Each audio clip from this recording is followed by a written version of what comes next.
Namaskar, welcome to Samvaad at Arunima Ankuran. Today, this is a special episode, Psychology in Practice. We are having a conversation with psychologist Urmi Gupta about an innovative analog gamified experiential sports psychology practitioners toolkit. Our guest, Mrs. Urmi Gupta, is a sports psychologist and training consultant. A very warm welcome to you. Thank you for joining us on Samvaad. Thank you. Thank you. A word about Arunima Ankuran. This is an initiative for positive social change through self-development. The goal is greater well-being and happiness for all. At Arunima Ankuran, we believe that each person is unique and special in some way, that each person can make a difference, that each person can create an impact, and that's what inspires us to keep going. Our guest, Mrs. Urmi Gupta, works as a sports psychology and mental training consultant, supporting grassroots to high performance athletes across multiple sports. She's currently pursuing a PhD in sports psychology from Sri Sri University, Odisha. And she's published this brilliant paper recently, which is what we'll be talking to her about today. Analogue Gamified Experiential Training Methods, Sports Psychology Practitioners Toolkit. The changing psychological needs of Generation Alpha and Generation Z demand innovation and adaptation of contemporary training methods in sports psychology. So this paper presents an innovative, analog, gamified, experiential training toolkit designed to enhance engagement, sustain interest, and improve learning outcomes in psychological skill development. It's an original practitioner-oriented design and it contributes an applied framework to sports psychology practice and research. So the purpose of Psychology in Practice conversations on Ek Samvaad is to bring research from the domain of psychology into the practitioner's space so that more people can use it. So again, warm welcome to you, Urmi. Thank you. Tell us a little bit about how you started working in this domain and a little of your background. Sure. Actually, background is quite long, you can say, but I will cut it short. In the sense, I started working as in teaching space earlier, and then of course there was a break. As a woman, we all go through it. Is very common in our life, going through when you are bringing up a family and all. So then, way back in 2006, actually, I started training corporate trainings. So earlier I was working in teaching in NGOs and in social development projects and all. I worked. But 2006, I was actually you sit in before that 2004. I was sitting in one of the seminars on team building. So that was the time, suddenly there was a very strong feeling that this is something I should lay my hands on in training. A very strong feeling was there. So I would say I was like currently I'm one of the three idiots who is pursuing her passion. So and so this is how it began my journey, especially in training. Now, after that, I did a diploma in training and development. So I have a interdisciplinary background, you can say. So that really shaped my perspective and my thinking into this domain. Then, of course, around 5-6 years ago, I came into sports psychology. This thing, I was invited to conduct these training sessions for Naval Tata Hockey Odisha. That is a corporate academy in Odisha. And then, of course, Tenwick, that is Mr. Anil Kumble's weightlifting academy, high performance academy. So I was invited there to conduct these mental training sessions. And then, of course, meanwhile, I joined PhD also. So, as a training professional, you are also a qualified training professional. I was just checking your this thing. So, this, engaging learners' interest is very, very important for us. So it's a big challenge and it is important also. And when you are conducting these trainings, whether they are for corporate employees or for athletes across generations, this is what I would say. Right from 13 years, 12, 13 years to 45, 50, 55 years. When you're making them sit, say for 1 hour, 2 hour, or for 6 to 8 hours, for whole day training. This is a big challenge. And few years ago, I did this course in gamification. Otherwise, also I used to include a lot of activities and games in training to sustain the learners' interest. And So then I happened to do this course in gamification, and since then, I have been incorporating these elements into my training. So this is how, when I came to sports psychology, then also I saw normally people, they go for the role play is maximum, and then of course some interactive discussions, or maybe small some games, kind of chota mota activities and all. But of course they are engaging, but that long term impact. And as a training professional, again, we know experiential training is something which is important, something which people, they learn by doing, simple, if we put it into simple words. So these three elements I thought of incorporating, that why not add some of the game elements, and then of course it has to be experiential as well, and then analog non-digital format.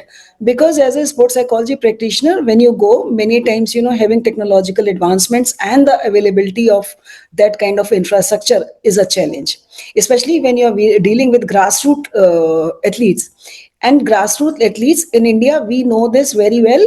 Like many of them, they come from very humble background, so they're not very tech savvy also, so that time engage, and then the education level also makes a difference. And when you incorporate these kind of gamified activities, they really, the impact is long term.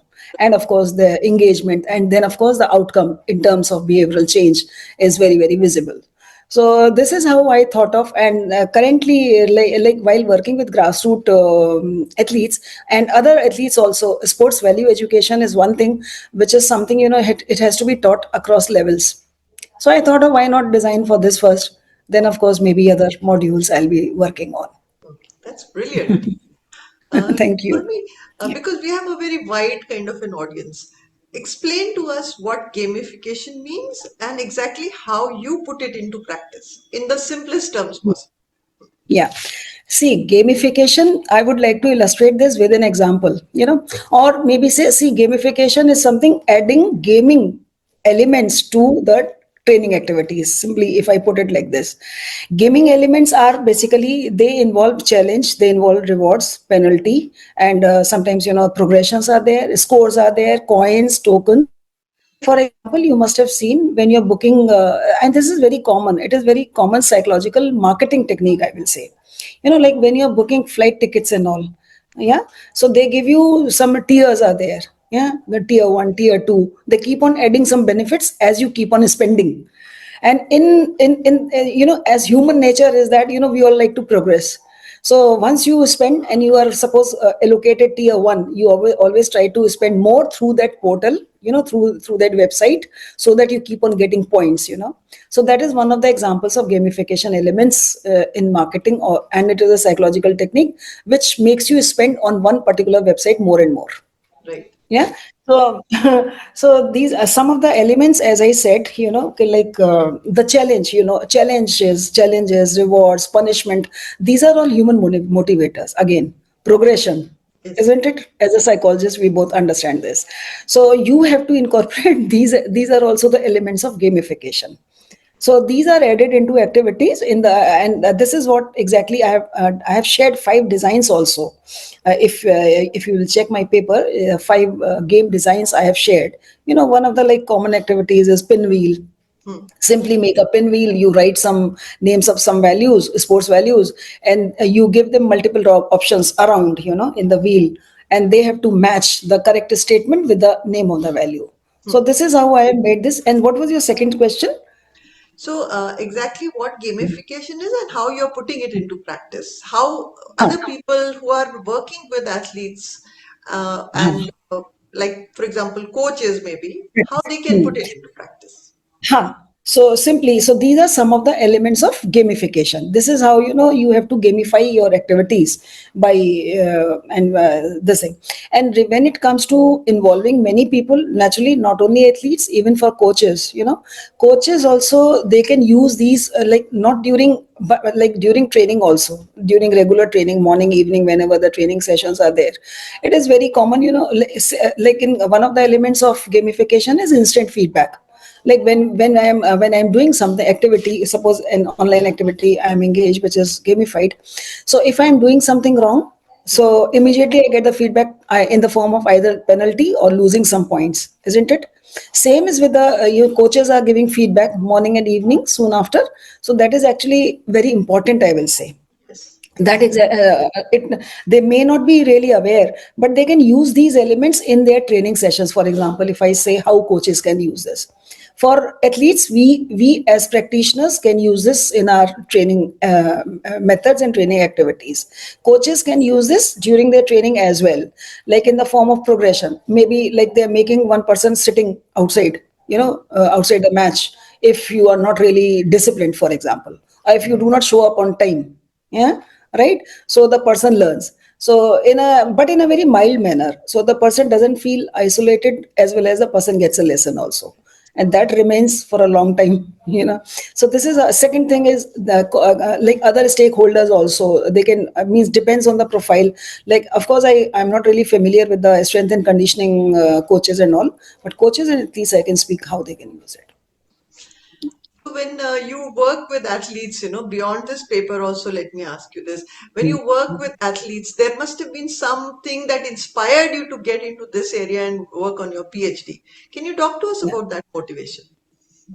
Okay, yeah. While working with athletes, naturally, one of the things what I saw, basically interested me to pursue my PhD in sports psychology. You asked, na? Yes. Yeah. So while working with these athletes, again, I handled athletes from a very again from a diverse background, right from somebody who's from an affluent family. It is very common in corporate academies and in other sports hostels and all that athletes are from diverse background. Now you cannot use one kind of training method, so that itself was a challenge in order to to engage the entire crowd. From some of them, they were from affluent families, some were from tribal families, some were from very very like humble families, and somebody not hardly educated, hardly educated. Some children, they are educated as well, they are pursuing higher education as well. And then of course age group is very from 12 13 to 21 22. Then many times it is 28 30 30 also, right? Yes. So that age group. So second thing is was like this was one scope why I came into this. In India there is hardly any research in this space, especially so doing something new. Most of the research in sports psychology space in India is focused on replicating what has already been done in the western countries. For example, like mental toughness is one of the very common thing, a common attribute, I will say, which is considered you know as essential for peak performance. But research is centered in India. I'm talking about in India. Research is only about mental toughness, like it matters in peak performance or doesn't matter, But there is no innovative this thing. Second thing is like again, like for a maximum, they will go for comparison. People, those who are trained on mental toughness and not trained. So True. that way.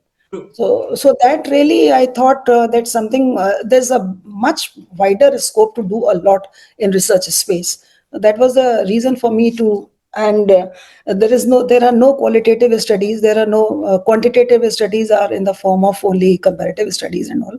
So there is a huge scope actually. So that is why I thought, like we need to now. Now it's time. We are already targeting Commonwealth is already going to be held in Ahmedabad. Then of course we are planning to host Olympics also, if possible, in 2036. So sports psychology is one field which has vast scope. Yes. Um, so, Urmi, walk us through one of the sessions in which you put this into practice. While I'm sure you did a lot of field work for this. So, just walk us through some of the sessions and the ones that really made you feel, wow, this is why I'm doing it. Okay. Hmm. So these sessions actually I have done multiple times. This paper is written, already what I have done. You Hmm. know, so these Yes. times I've design games I designs, and not only during this, I have been incorporating these elements in my corporate trainings as well. So, like one of the activities I designed for corporate, then of course, long ago, then I started using these five games. I have used in my this thing also, like during when in the month of June when we are celebrating this Olympic Day. So in most of the academies, they are doing these kind of activities. So that was the time, and the result was amazing. that is why, like, for one of the games, I will say dumb charade. This is one of the which I have shared in my paper also. So values dumb charade. So that was very interesting because people are engaged in that. They are not confined to the classroom and Mhm. they are allowed to go out. But of course, it needs a lot of preparation in the beforehand. So that is one thing, most challenging and as well as most enjoyable, I will say. And second thing is, what I saw, the kind of team building ultimately happens, when you're giving them quizzes, when you're giving them challenges which they're solving together. So the wow moments are more for them than me. Hmm. So so the kind of laughter you hear, the giggles, and then the running, and then the trying to beat each other in a sense, trying to win. So that is atmosphere suddenly becomes very exciting and electric. So this is something a wow moment for me, I can say. Yeah, and I think for a researcher, especially to see something like that happening, translating Thank in you. real world is amazing. Um, That exactly is my purpose. As a training professional, and then of course in sports psychology, my aim is to develop innovative, because so far we have been using only PST, the common, goal setting, then relaxation, and then this and that, right? So imagery and all that. People are not thinking beyond. yes, There is a scope to do more, and only these four elements are not enough. that's true. If you just check the people, like mindfulness, it originates from India, in from Eastern philosophies, but the way they have documented, the way they have copyrighted it, so that is very sad. So my purpose to pursue PhD is to bring Indian indigenous knowledge to the global platform also. Congratulations on that thought process, Urmi. And Thank you. we wish you the very best, keep doing this. Um, you spoke about dumb charades, it makes me curious. Can you tell us a little more about how you do that? Damshara, Damsharada, yeah, I told you, no? So just simply make small chits where you can write the names of the values.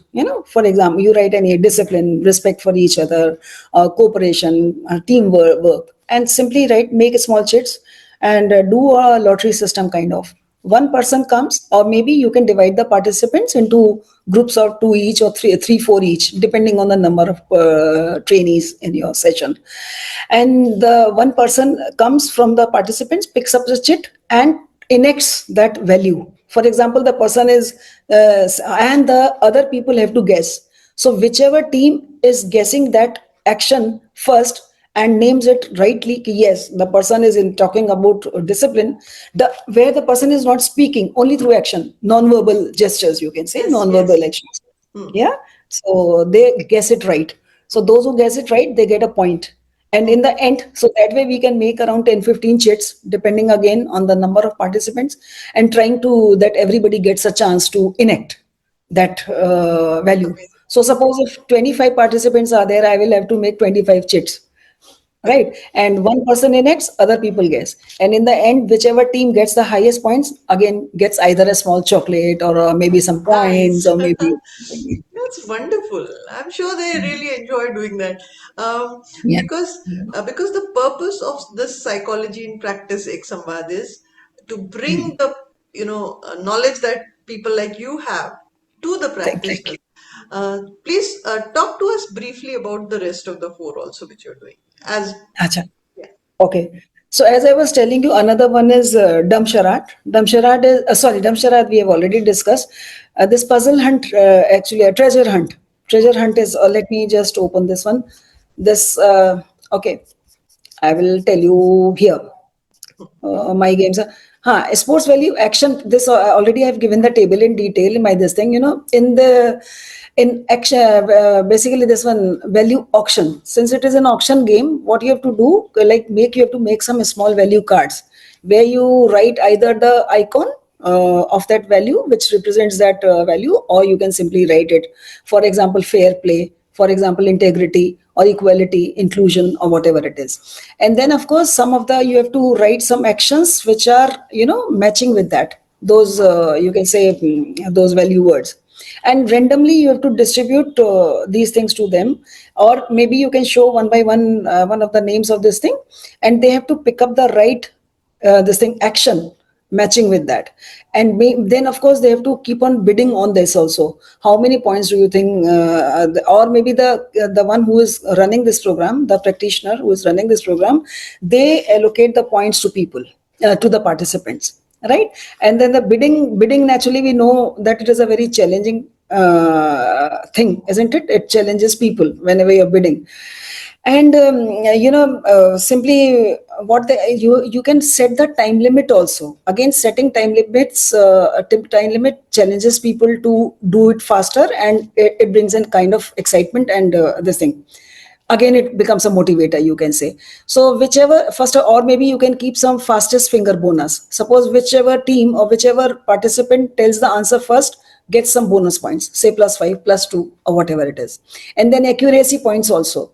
Whosoever's answer is closest to that value gets again +2 points more than the others, like that, this thing. And suppose somebody is not able to tell the answer, or maybe they are just close to that. Hmm. Maybe you can give an option. Okay, use a kind of phone a friend kind of helpline. So if they're using a helpline to get a Nice. clue, Hmm. right? So you lose a point. You may get a Okay. clue, but you lose a point. Okay. So again, so their progression is up and down like this. So Hmm. again, as human nature is, we want to go up, up, up. Nobody really wants to. So even if they're using helpline, they will use it very judiciously and very carefully. So this is how ultimately, whosoever ultimately gets maximum points, that team wins. And most normally, not normally, actually, ideally, we should do these things in team, because in sports, team is work is very, very important, especially if they are from team sports. An individual also, nobody, you ultimately are working in an ecosystem which is around you. They can be stakeholders, they can be your other people around you. So teamwork is very important, so we always run them in teams. This is how we do. And then second, value charade, as I told you, it is again, sorry, charade we have already, is a dilemma wheel. It is a kind of spinning wheel one has to make. And again, in the center, Hmm. we can write some of the values, for example, or maybe actually some dilemmas, you can say. For example, you are seeing one of your colleagues doing doping, right? It's a dilemma whether I report or not. Huh? Yeah. And now the teams, what happens, they have to spin this thing, and they are asked then, wherever the wheel stops, you have to ask them this, you have to give them some dilemma scenarios on the spin wheel. You have to ask them, what will you do, what will be your action and behavior in that situation, Brilliant. right?